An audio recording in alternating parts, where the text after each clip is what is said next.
What is your name, position? I am Andrew Eggleston. I am an English teacher here at Grandview. Mr. Navarez, I'm currently a social studies teacher here at Grandview High School. And then on behalf of GVTV and Grandview High School, we'd like to thank you for your service. Of course. How long have you served in the military? I served from 2009 to 2013. I served in the U.S. Air Force. From February 2010 to about March of 2017, so about 7 years. I was in the Marine Corps. And what was your rank? When I separated, I was a senior airman. Sergeant is the last rank I attained before leaving. Why did you join the military? I spent 3 years at Colorado State University, changing my major every year, and realized I needed some time to grow up and find my way in life. In my family, it's kind of personal. They're very mean, you know, the Japanese, when they occupied Guam, that my family had to actually live in the jungles. The Marines landed and liberated Guam.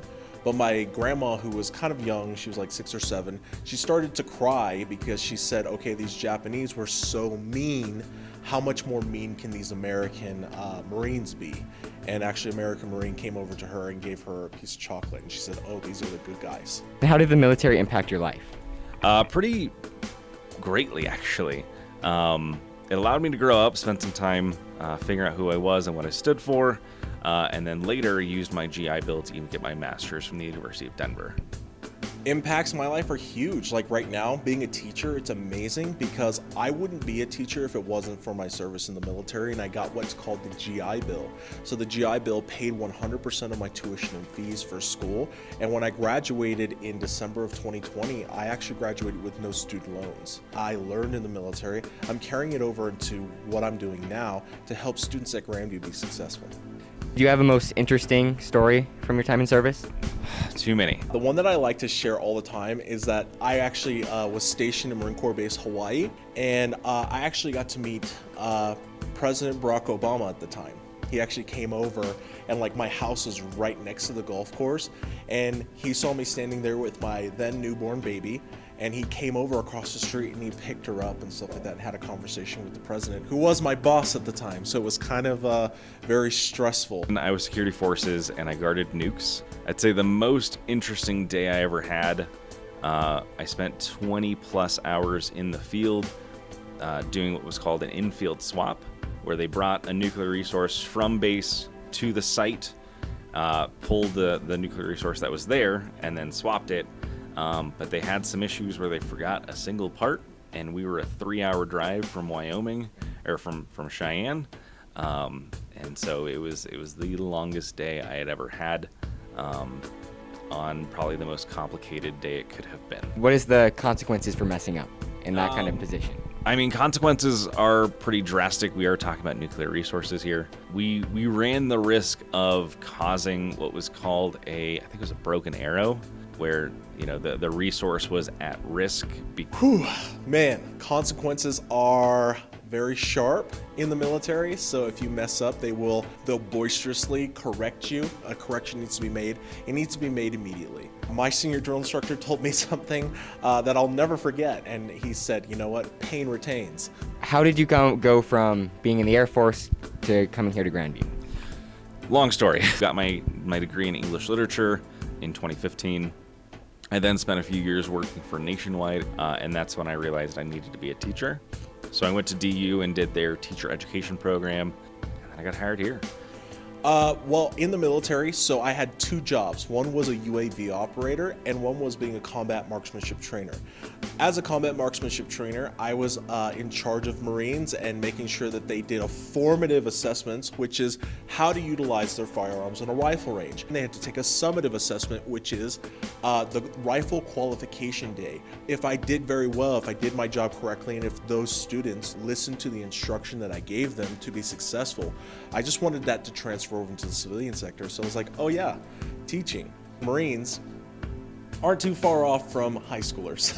I was like, oh, I always loved my social studies teachers, and I wanted to emulate them, and here I am, a social studies teacher at Grandview.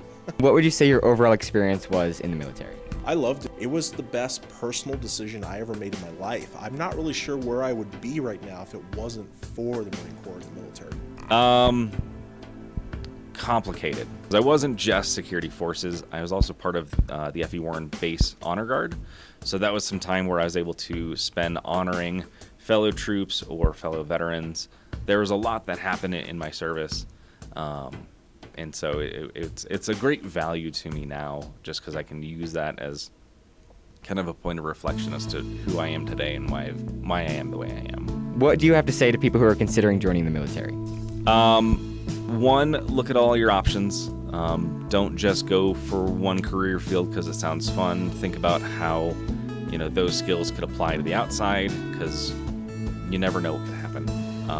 So you might become a lifer and do 20 plus years and retire, or you might, just like I did, just do one term. And you've got to think about the applicability of what you do in the service and how that can then better benefit you in the future. There are so many resources that the VA gives you once you are out, between the GI Bill and other programs that allow you to figure out what is best for you and where to take your life. What is offered here at Grandview is meant to give you an idea of your future. Never give up on that. Never take for granted what is offered, but know that your life is not set in stone. You all are still so young and still have so much more to learn. And so everything that your teachers give you and everything that this building and this organization gives you is meant to help guide you in the right direction. Part of why I'm a teacher today is because of the very people in this building. I myself am a Grandview graduate. My Shakespeare teacher, is in an office 30 feet away from here. I attribute much of who I am as well to what Grandview offered. Interesting fact was that I was a UAV operator. That's an unmanned aerial vehicle operator. So I flew drones, and I thought that was like the coolest thing ever. I was like, wow, this is interesting. And it was like, and I'm not saying that, being in the military is a video game, but I think being a UAV operator was the closest thing to it. And I really thought that has really helped me, because now I'm the esports head coach here at Grandview High School. So I am actually trying to, teach these young students how to positively use something like video gaming to their benefit. Again, we'd like to thank you for your service. Thank you.